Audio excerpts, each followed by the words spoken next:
Halo teman-teman, selamat siang. Nah, kembali lagi dengan saya, Okta, Putri Pendidikan Kalimantan Timur tahun 2022. Nah, di hari Jumat ini gitu ya, saya berkesempatan nih untuk ngobrol langsung dengan perwakilan ILO Indonesia, Ibu Cynthia, selaku koordinator dari Save Migran Fair ya, Bu. Nah, mungkin kan tadi kita sudah membahas nih banyak hal yang sudah dilakukan ILO gitu ya untuk para pekerja migran, khususnya wanita dan pekerja rumah tangga gitu, tapi perlindungannya karena seperti yang kita tahu bahwa pekerja rumah tangga itu juga salah satu penghasil devisa terbesar negara gitu. Nah, mungkin Bu ada nggak pesan-pesan gitu kepada para anak muda yang mungkin di luar sana yang akan berpikir nih untuk menjadi pekerja migran?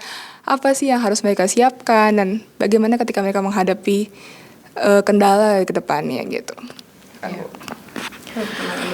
Ya. Saya Cynthia Harkrisnowo, koordinator program untuk Safe and Fair, Migrasi Aman dan Adil.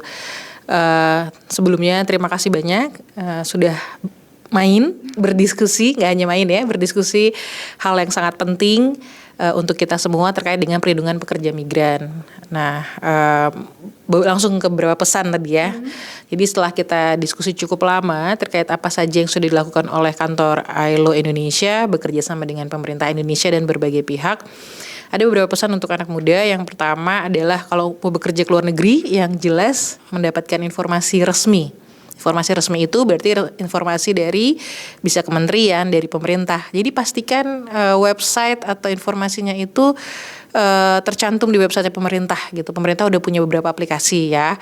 Gitu. Lalu yang kedua, pelajari juga terkait dengan tidak hanya regulasi Indonesia, regulasi luar negeri gitu ya. Terus abis itu juga budaya di sana seperti apa, budaya kerja, kondisi kerja dan hak-hak sebagai pekerja gitu. Jadi yang ketiga skills gitu ya, keterampilan perlu disiapin. Carilah tempat-tempat yang memberikan pengembangan skills yang terakreditasi gitu ya, yang terakreditasi, listnya di pemerintah juga, sama pahami juga kualitasnya seperti apa, kriteria standar kualitas keterampilan yang tempat kerjanya seperti apa.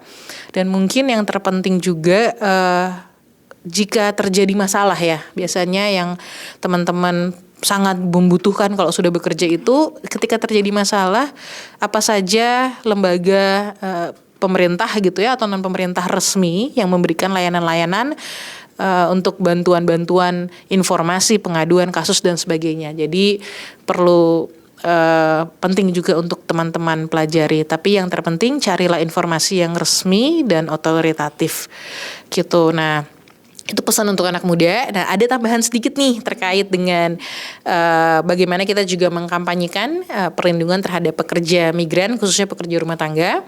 Nah, satu poin lagi, mari kita sama-sama juga mulai membiasakan bahwa pekerja rumah tangga adalah pekerja, mewujudkan kerja layak untuk pekerja rumah tangga kita karena kontribusinya sangat positif dan sangat banyak untuk kita sendiri bisa lebih produktif ya bekerja dan sebagainya.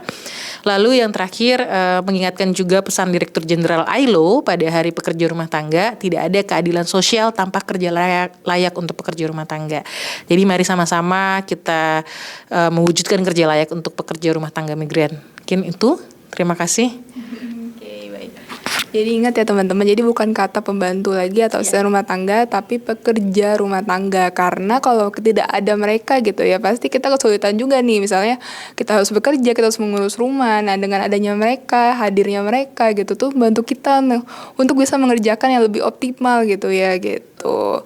Oke teman-teman, jadi sekian dari kami langsung dari kantor ILO Jakarta Indonesia. Sampai jumpa.